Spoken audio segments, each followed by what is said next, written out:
वापर करतो. ओके. त्याच्यानंतर बघा आता नेक्स्ट बघायचं आपल्याला आता.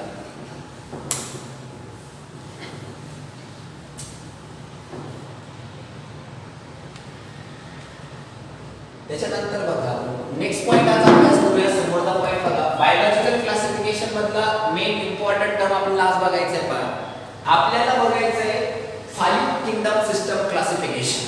काय बघायचं बेटा आपल्याला आज 5 किंगडम सिस्टम ऑफ क्लासिफिकेशन बघायचं आहे. मग मला सांगायचं होतं ज्यावेळेला आपण बायोलॉजिकल क्लासिफिकेशन बघितलं त्यावेळेला ऑलरेडी आपण 5 किंगडम सिस्टम क्लासिफिकेशन बद्दल काय केला होता बेटा अभ्यास केला होता बघा. आणि ते 5 किंगडम सिस्टम क्लासिफिकेशन कोणा केलं होतं सांगितलं होतं मी तुम्हाला डॉक्टर आर.एच. विटाकर सांगितलं होतं रे आठवतं का? ओके. मग 5 kingdom system classification by doctor R H. Whittaker त्यांनी जे केलेलं आहे त्याच्याबद्दल आपल्याला आज डिटेल मध्ये काय करायचं आहे स्टडी करायचं आहे. ओके. बघा मग आज आपण स्टडी करणार आहे 5 किंगडम सिस्टम ऑफ क्लासिफिकेशन. त्याच्या अगोदर मी तुम्हाला क्लासिफिकेशन म्हणजे काय ते पण सांगितलं होतं. 2 मिनिटात आपण एक्सप्लेन करू क्लासिफिकेशन म्हणजे काय असतं. तर क्लासिफिकेशन मीन्स काय असणार आहे बेटा मी सांगितलं तुम्हाला डेफिनेशन क्लासिफिकेशनची काय सांगितलं तुम्हाला इट इज अ ग्रुपिंग. काय म्हणतो आपण त्याला it is a grouping of organism according to similarity and differences. कशाचा वापर करून बेटा सिमिलॅरिटीचा आणि कशाचा वापर करायचा आहे डिफरन्सेस किंवा डिसिमिलॅरिटीजचा वापर करायचा. आणि ऑर्गॅनिझम जे आहे ते ऑर्गॅनिझम काय करायचे क्लासिफाय करायचे. मग काय म्हणायचं बघा सगळ्यात महत्त्वाचा विषय असा होता की organism are classify a grouping of individual a grouping of organism according to similarity and differences. म्हणजे सजीवांमध्ये असलेली साम्यता आणि सजीवांमध्ये असलेला जो काही काय असणारे डिफरन्स आहे म्हणजे त्यांच्यामध्ये असलेला जो वेगवेगळेपणा आहे सारखेपणा आणि वेगळेपणा यांचा वापर करून आपल्याला काय करायचंय बघा त्या ठिकाणी ऑर्गॅनिझमचा काय करायचा आहे ग्रुप काढायचे आहे. तर त्याला आपण त्या ठिकाणी म्हणत असतो काय क्लासिफिकेशन. मग सगळ्यात पहिलं क्लासिफिकेशन जे केलं ते सगळ्यात पहिलं क्लासिफिकेशन कोणा केलं होतं बेटा डॉक्टर अरिस्टॉटल. सगळ्यात पहिले क्लासिफिकेशन कोणा केलं होतं रे अरिस्टॉटलला त्या ठिकाणी काय केलं होतं क्लासिफिकेशन केलं. त्याच्यानंतरचं क्लासिफिकेशन केलं होतं पुन्हा रे कॅरोलस लिनायस. कॅरोलस लिनायसने केलं होतं. सांगितलं होतं का आपण याला कॅरोलस लिनायसने क्लासिफिकेशन केलं. त्याच्यानंतर क्लासिफिकेशन केलं होतं हॅकल्सने. काय कोणा केलं होतं अर्ल हॅकल्स. त्याच्यानंतर पुन्हा क्लासिफिकेशन 4 किंगडम सिस्टम क्लासिफिकेशन झालं आणि नंतरला क्लासिफिकेशन झालं कोणतं रे 5 किंगडम सिस्टम ऑफ क्लासिफिकेशन. आणि हे जे 5 किंगडम सिस्टम ऑफ क्लासिफिकेशन करण्यात आलेलं होतं हे 5 किंगडम सिस्टम क्लासिफिकेशन कोणत्या कोणत्या बेसवरती करण्यात आलं किंवा 5 किंगडम सिस्टम क्लासिफिकेशन कोणतं होतं. तर या 5 किंगडम सिस्टम क्लासिफिकेशन मध्ये जे की ऑर्गॅनिझम्स आहे सगळे ऑर्गॅनिझम जे 5 किंगडम सिस्टम क्लासिफिकेशन मध्ये जेवढे ऑर्गॅनिझम्स आहेत ते सगळेच्या सगळे ऑर्गॅनिझम किती भागामध्ये डिवाइड करण्यात आले होते बेटा एकूण 5 भागांमध्ये त्या ठिकाणी ऑर्गॅनिझम काय करण्यात आले होते डिवाइड करण्यात आले होते. त्याच्यामधला सगळ्यात पहिला जो भाग होता त्या पहिल्या भागाला आपण त्या ठिकाणी काय म्हणतो किंगडम मोनेरा. काय म्हणतो बघा आपण त्या सगळ्यात पहिल्या भागाला किंगडम मोनेरा. दुसरा जो होता त्याला काय म्हणतो तर आपण किंगडम प्रोटिस्टा. त्याच्यानंतर थर्ड नंबरचा काय म्हणतो आपण काय किंगडम फंगी. त्याच्यानंतर जो आहे लास्टला त्याच्यानंतर सेकंड लास्ट कोणता होता kingdom Plantae. Very good kingdom Plantae. आणि त्याच्यानंतर लास्ट होता आपला किंगडम ॲनिमलिया. काय होता बघा किंगडम ॲनिमलिया. अशा प्रकारचं आपलं जे क्लासिफिकेशन ऑफ ऑर्गॅनिझम होतं ते ऑर्गॅनिझम क्लासिफिकेशन आपण बघितलं. मग एकूण ग्रुपिंग किती प्रकार झाले बघा आता ऑर्गॅनिझम किती प्रकारचे आपण क्लासिफाय केले तर 5 प्रकारचे ऑर्गॅनिझम काय केलेले आहेत आता क्लासिफाय केले. मग तुम्हाला सगळ्यांना कळवणं चुकलं असेल की आपण सगळ्या पद्धतीने 5 प्रकारे ऑर्गॅनिझम कसे क्लासिफाय केलेत. किंगडम मोनेरा युनिसेल्युलर आहे. कसा आहे बाळा? युनिसेल्युलर असणार. युनिसेल्युलर म्हणजे कसं कळतो बरे? युनिसेल्युलर म्हणजे कोणत्या किती पेशींचा? एकाच पेशींचा. किती पेशींचा? एकाच पेशीपासून बनलेलं त्याचं बॉडी ऑर्गनायझेशन असतं. कळालं इथपर्यंत? त्याच्यानंतर पुन्हा काही ऑर्गॅनिझम जर बघितले आपण, फंगी जर बघितली, प्लांटे बघितली आणि ॲनिमलिया जर बघितला तर या लेव्हलचं ऑर्गनायझेशन त्याच्यामध्ये दिसायला येतं. मग मल्टीसेल्युलर लेव्हलचं ऑर्गनायझेशन म्हणजे कसं? मल्टी म्हणजे कसं आहे? अनेक. म्हणजे बहुपेशीय सजीव आणि एकपेशीय सजीव. लक्षात असू द्या. मग 5 किंगडम सिस्टम क्लासिफिकेशन कोणी सांगितले आपल्याला? Doctor R.H. विटाकर. कोणी सांगितलं बघा आपल्याला की 5 kingdom system of classification? Doctor R.H. Whittaker यांनी आपल्याला 5 kingdom system classification of organism सांगितलं. मग 5 किंगडम सिस्टम ऑफ ऑर्गॅनिझम सांगितल्यानंतर 5 किंगडम कोणते कोणते येतात? सगळ्यांनी एकदा लक्षात ठेवा, रिकॉल करा. सगळ्यात महत्त्वाचा विषय हा काय? सगळ्यात पहिला येतो किंगडम मोनेरा, दुसरा काय असतो? किंगडम प्रोटिस्टा, तिसरा काय असतो? किंगडम फंगी, चौथा काय असतो? किंगडम प्लांटे आणि पाचवा कोणता असणार? किंगडम ॲनिमलिया. याच्यानंतर याच्यामध्ये काय असणार आहे? मोनेरामध्ये सगळे प्रोकॅरियोटिक युनिसेल्युलर, प्रोटिस्टामध्ये सगळे युकॅरियोटिक युनिसेल्युलर, फंगीमध्ये सगळे मल्टीसेल्युलर आणि पॅरासाइट नेचर वाले. कोणते नेचर वाले? पॅरासाइट नेचर वाले, जे परपोषी म्हणतो आपण त्याला. कोणते म्हणतो आपण त्याला? परपोषीय सजीव. याच्यामध्ये सगळे स्वयंपोषीय सजीव जे स्वतः अन्न स्वतः करतात. आणि ॲनिमल्स मध्ये कोणतेच सजीव असे नाही की ते स्वतः अन्न स्वतः तयार करत नाही. अशा प्रकारे या ठिकाणी काय करण्यात आलं? क्लासिफिकेशन करण्यात आलं. मग आता हे जे क्लासिफिकेशन झालं रॉबर्ट व्हिटेकरनं केलं. हे रॉबर्ट व्हिटेकरनं केलेलं जे क्लासिफिकेशन आहे, या क्लासिफिकेशनचा बेस काय? आता बघा, तुम्हाला कोणत्याही माणसाला जर वेगळं काढायचं असेल त्याला कारण लागतं. ऑर्गॅनिझमची जर ग्रुपिंग करायची असेल त्याला काय लागतं? कारण लागतं. मग नेमकं ऑर्गॅनिझम जे क्लासिफिकेशन केले, हे सगळे क्लासिफिकेशन करण्यासाठी नेमकं कारण कोणतं आहे? मग बेस्ड ऑन. मग कोणत्या बेसवरती? Based on. मग रॉबर्ट हुकनं कोणत्या बेसवरती या ठिकाणी क्लासिफिकेशन केलं तर त्याचा आपल्याला एक पॉइंट बघायचा आहे. सगळ्यात महत्त्वाचं आहे पोरं नीटसाठी. लक्षात असू द्या. पहिल्या नंबरचं क्लासिफिकेशन करण्यामागचं कारण आणि पहिल्या नंबर काही आवाज माईक बंद करा तुमचे. माईक बंद करा. लेक्चर केअरफुली ऐका. लक्षात असू द्या. हे जे लेक्चर्स आहे सगळ्यात महत्त्वाचे लेक्चर्स तुमच्यासाठी ध्यानात ठेवा. असं विचार न करू की महत्त्वाचं नाही एवढं.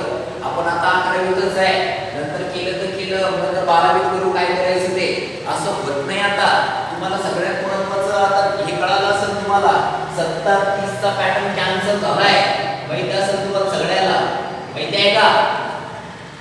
70-30 चा पॅटर्न काय झालाय? आता कॅन्सल झालाय. जेवढे नीटमध्ये तुमचे ऍडमिशन होणार सगळे 100% only depends on the marks. सगळे तुमचे रँक वरती डिपेंड असणार आहे. आता मॅनेजमेंट कोट्यातून कोणी किती श्रीमंत बापाचा असला तरी त्याला एमबीबीएस ला ऍडमिशन मिळणार नाही.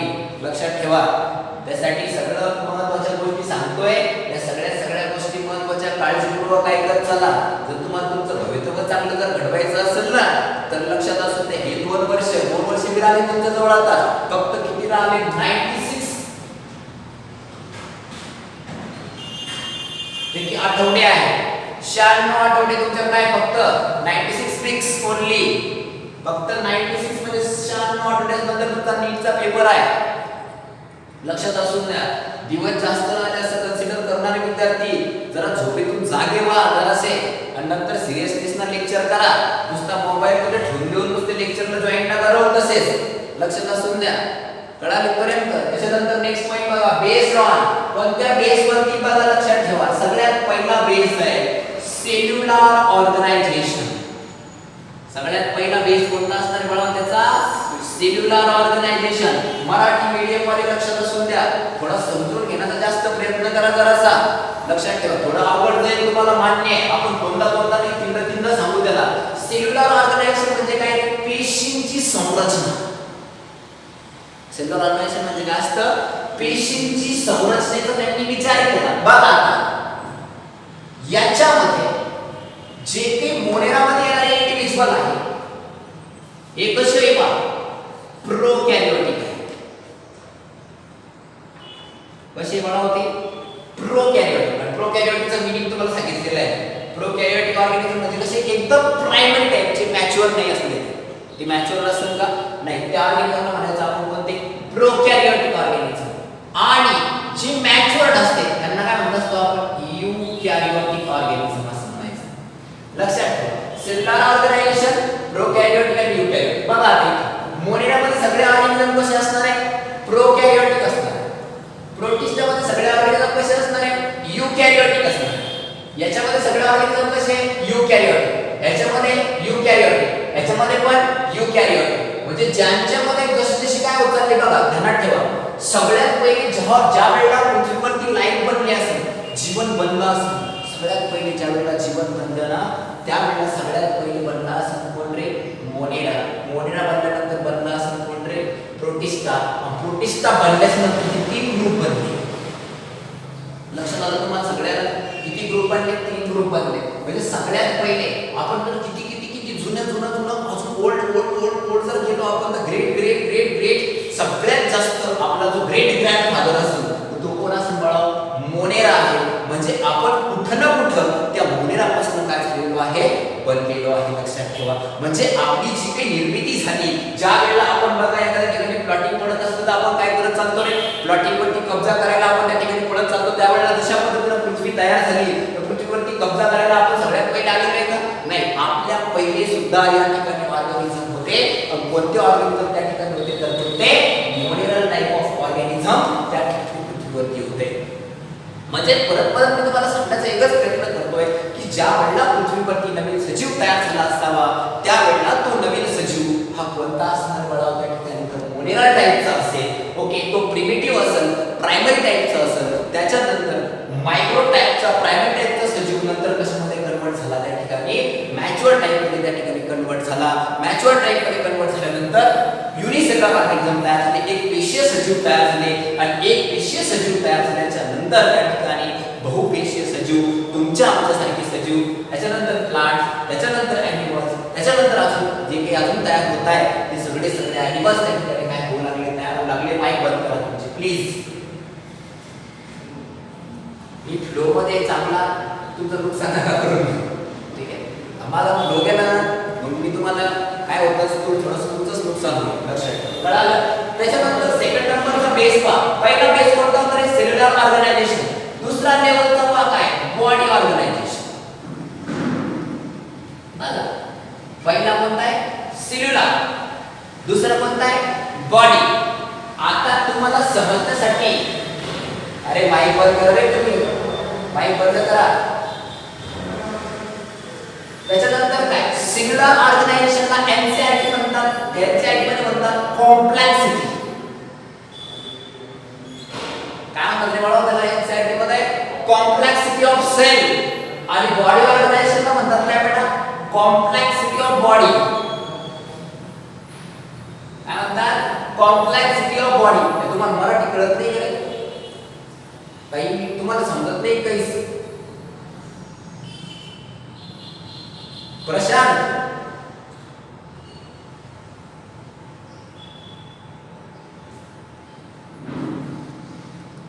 Body organisation. ओके आता त्याच्यानंतर बघा बॉडी ऑर्गनायझेशन मध्ये कोणत्या कोणत्या प्रकारची बॉडी असते लक्षात असू द्या. एक असते युनिसेल्युलर बॉडी. एक कोणती असणार आहे युनिसेल्युलर बॉडी आहे. आणि दुसरी कोणती असते मला तुम्हाला सांगा. एक युनिसेल्युलर आणि दुसरा कोणता रे सांगितलं तुम्हाला मी आता मल्टीसेल्युलर. Very good. काय असतं मल्टीसेल्युलर. एक युनिसेल्युलर आणि कोणता मल्टीसेल्युलर ऑर्गॅनिझम. बघा मला याच्यामध्ये परत मोनिरामध्ये कोणत्या प्रकारचे ऑर्गॅनिझम युनिसेल्युलर. प्रोटिस्टामध्ये पण कोण युनिसेल्युलर. फंगीमध्ये कोणते असेल रे मल्टीसेल्युलर. प्लांटीमध्ये कोणते रे मल्टीसेल्युलर. ॲनिमलियामध्ये कोणते रे मल्टीसेल्युलर. कळतं इथपर्यंत लक्षात असू द्या. म्हणजे आपण काय केलं आता क्लासिफिकेशन करायचे तर कोणत्या बेसवर क्लासिफिकेशन करायचा. एक तर सेम प्रोकॅरियोटिक युकॅरियोटिक युनिसेल्युलर ऑर्गॅनिझम किंवा मल्टीसेल्युलर ऑर्गनायझेशन. त्याच्यानंतर थर्ड नंबरचा पॉइंट सुंदर पॉइंट आहे म्हणून लक्षात ठेवा. थर्ड नंबरचा पॉइंट आहे मोड ऑफ न्यूट्रिशन. कोणता पॉइंट आहे बेटा? मोड ऑफ न्यूट्रिशन. मोड म्हणजे काय? टाइप. मोड ऑफ न्यूट्रिशन सांगा रे. मोड ऑफ न्यूट्रिशन म्हणजे काय? पोषणाचा त्याचा प्रकार कसा असावा, तो पोषण कसा घेणार आहे, त्याच्यामध्ये सुद्धा ऑर्गॅनिझमचे क्लासिफिकेशन होत असतं. त्याच्यामध्ये बघा मोड ऑफ न्यूट्रिशन मध्ये किती प्रकारचे मोड असतात. सगळ्यात पहिला मोड असतो बघा, लक्षात ठेवा, ऑटोट्रॉफ. काय असतं बाळा? ऑटोट्रॉफिक नेचर, स्वयंपोषीय सजीव. माहिती तुम्हाला सगळ्यांना मराठीवाले काय? स्वयंपोषीय सजीव म्हणजे ऑटोट्रॉफिक नेचर. त्याच्यानंतर परपोषीय सजीव म्हणजे कोणता असतो? Heterotrophic nature. लक्षात असू द्या, एक कोणता? ऑटोट्रॉफिक नेचर वाला, दुसरा कोणता? हेटेरोट्रॉफिक नेचर वाला. कळतंय का? लक्षात ठेवा. किती सुंदर गोष्ट आहे बघा. इंटरेस्टिंग चॅप्टर एकदम फर्स्ट क्लास. सगळ्यांनी फक्त केअरफुली जर लक्ष दिलं, सगळ्यांनी ते एकदम सोपं आहे. लक्षात असू द्या, नीट आणि सीईटी साठी सगळ्यात महत्त्वाचे चॅप्टर आहे, लक्षात ठेवा. त्याच्यामुळे मी तुम्हाला डिटेल मध्ये शिकवण्याचा प्रयत्न करतोय. थोडंसं डोक्यात करून चाललं असेल तर डोकं थोडंसं वर करा, तुमचं डोक्यात घालून घ्या त्याला. लक्षात ठेवा. बघा आता त्याच्यानंतर चौथा मोड ऑफ न्यूट्रिशन कोणता? चौथा प्रकार कोणता असणार आहे? चौथा कारण काय क्लासिफिकेशन करण्याचं? तर चौथा कारण त्याला वापरला क्लासिफिकेशन करण्यासाठी. आता मोड ऑफ रिप्रोडक्शन. कशाचा वापर केला म्हणून त्यांना? आता मोड ऑफ रिप्रोडक्शन. त्याच्यामध्ये मोड ऑफ रिप्रोडक्शन मध्ये काय सांगितलं? मोडेरा कसा आहे? पॅरासेक्सुअल नेचर वाला आहे. कसा आहे बेटा तो?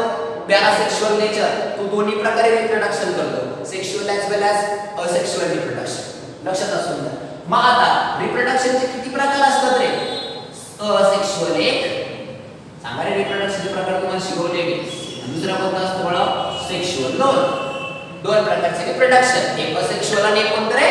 सेक्सुअल टाइपचे रिप्रोडक्शन. मग mode of nutrition mode of reproduction in Monera. Monera मध्ये कशा प्रकारचे रिप्रोडक्शन होतं? तर पॅरासेक्सुअल रिप्रोडक्शन, असेक्सुअल सुद्धा आणि सेक्सुअल सुद्धा. त्याच्यानंतर पण प्रोटिस्टा मध्ये कसं होतं? असेक्सुअल टाइपला रिप्रोडक्शन होतं. त्याच्यानंतर फंगी मध्ये कसं होतं? असेक्सुअल टाइपला रिप्रोडक्शन होतं. प्लांटी मध्ये कसं होतं? दोन्ही प्रकारे होतं, असेक्सुअल आणि सेक्सुअल सुद्धा. पण ॲनिमल यामध्ये कसं होतं? फक्त सेक्सुअल रिप्रोडक्शन. कळालं का तुम्हाला इथपर्यंत? कळतंय? किती सुंदर पॉइंट सांगितले बघा तुम्हाला. आणि त्याच्यानंतर 5व्या नंबरचा सुंदर पॉइंट आहे, तुम्हाला लक्षात ठेवा. काय? तर त्या ठिकाणी 5व्या नंबरचा पॉइंट आहे फायलोजेनिक रिलेशनशिप ऑफ ॲन ऑर्गॅनिझम्स. काय म्हणावं? फायलोजेनिक रिलेशनशिप. बघा खूप सुंदर पॉइंट आहे. फायलोजेनिक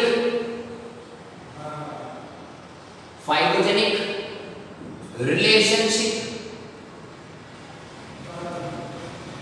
ऑफ एन ऑर्गॅनिझम. आता हे थोडासा अवघड पॉइंट वाटला असेल तुम्हाला. सर्वांना सांगितलं फायलोजेनिक्स म्हणजे काय असतं. फायलोजेनिक्स म्हणजे कोणापासून कोण तयार असतं. मी तुम्हाला पहिले सांगितलं फायलोजेनिक रिलेशनशिप म्हणजे काय. पहिले पृथ्वीवरती आया तो कोण आया? मोनेरा आहे. सबसे पहले आया तो कौन आएगा? मोनेरा या अर्थ पे आया. सबसे पहले मोनेरा अर्थ पे आया. उसके बाद में ये जो प्रिमिटिव नेचर है उसका नेचर किसमें कन्वर्ट हो गया? नेचुरल नेचर में कन्वर्ट हो गया. और उसके बाद बना मोनेरा से प्रोटिस्टा बना. और प्रोटिस्टा से ये तीनों. हाँ काय झालं बळा? हॅलो, कळतंय का? ओके ठीक आहे. तुमची माईक म्यूट करा. नाही पण तुमची चहा प्यायची आवाज येऊ लागली ना. कोणी म्हणतं चहा प्यायचा आहे तुला, असं नाही. माईक कमी करून ठेवा तुमचे. लवकर असं नका करत जोयच्या नंतर. ठीक आहे, लेक्चर करते तुम्ही ध्यानावर राहा सर. फायलोजेनिक रिलेशनशिप म्हणजे काय? कोणापासून कोण बनलाय. मग त्यासाठी आपण या ठिकाणी 5 किंगडम सिस्टम क्लासिफिकेशन आपल्याला ध्यानात ठेवायचं आहे. तर 5 किंगडम सिस्टम क्लासिफिकेशन म्हणजे काय असतं? 5 किंगडम सिस्टम ध्यानात ठेवायसाठी लक्षात ठेवायचं. युनिव्हर्सली ऍक्सेप्टेबल क्लासिफिकेशन सिस्टम कोणती असते रे? 5 किंगडम सिस्टम क्लासिफिकेशन ही युनिव्हर्सली ऍक्सेप्टेबल सिस्टम आहे. बाकीच्या सगळ्या जणांनी क्लासिफिकेशन केलं पण त्यांचं क्लासिफिकेशन त्या ठिकाणी ऍक्सेप्टेबल होतं का? नाही. हे ऍक्सेप्टेबल आहे क्लासिफिकेशन, कारण याला काय? बेस आहे. काय याला? बेस आहे. काय कोणता बेस आहे क्लासिफिकेशनचा? Cellular organisation, body organisation, mode of nutrition mode of reproduction, phylogenic relationship, हे सगळं पद्धतशीर क्लासिफिकेशन आहे. याच्यानंतर सुद्धा एका सायंटिस्टने प्रयत्न केला होता क्लासिफिकेशन करायचा. त्या सायंटिस्टचं नाव काय सांगितलं तुम्हाला मी? कार्ल हुस याने 3 डोमेन्स ऑफ लाईफ सांगितले. याच्यापेक्षा मॉडिफाईड क्लासिफिकेशन आहे ते, पण ते क्लासिफिकेशन त्या ठिकाणी युनिव्हर्सली एक्सेप्टेबल झालं नाही. याच्या मागचं कारण असं की त्या ठिकाणी काय नव्हतं, बेस जो आहे तो नव्हता. काळजी घेईन का? ओके हो ठीक आहे सांग. बघा मोड ऑफ न्यूट्रिशन माहिती असेल तुम्ही, मग पहिले मला सांगायचं तुम्ही मराठी मीडियमचे का सेमी? ज्यांनी डाऊट विचारलं ते मराठी मीडियमचे का सेमीचे आहे?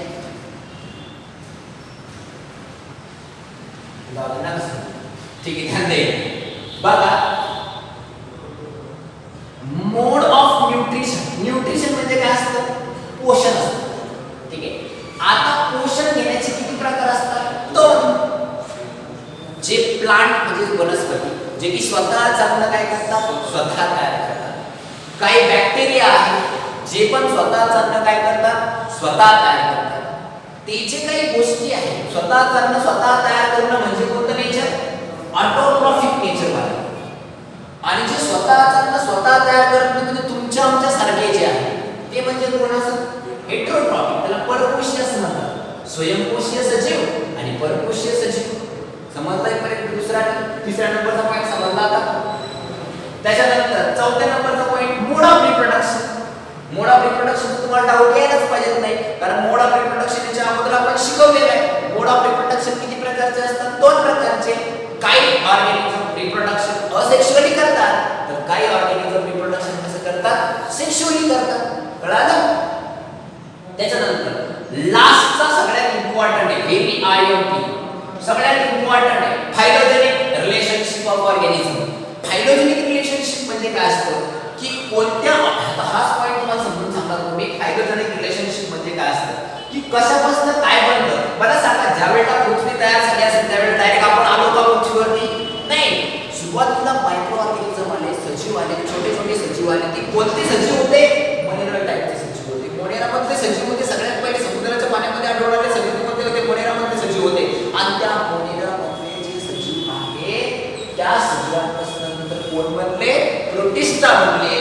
आणि प्रोटिस्टा पासून नंतर कोण बनलं? तर फंजाय, प्लांटी अँड ॲनिमलिया बनले. लक्षात ठेवा. कळालं इथपर्यंत? याला म्हणायचं आपण कोणती रिलेशन? फायलोजेनिक रिलेशनशिप. काय असते? फायलोजेनेटिक रिलेशनशिप असं म्हटलं तरी चालतं. लक्षात असू द्या. एवढ्या प्रकारचा हा छोटासा कन्सेप्ट आहे. मला सांगा आता कळलं का तुम्हाला? कळलं काय?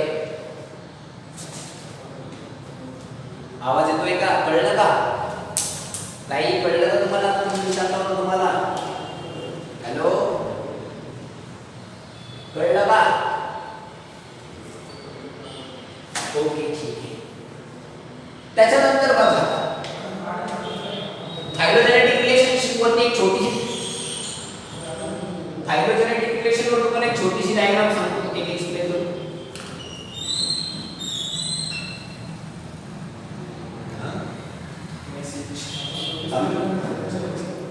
बघा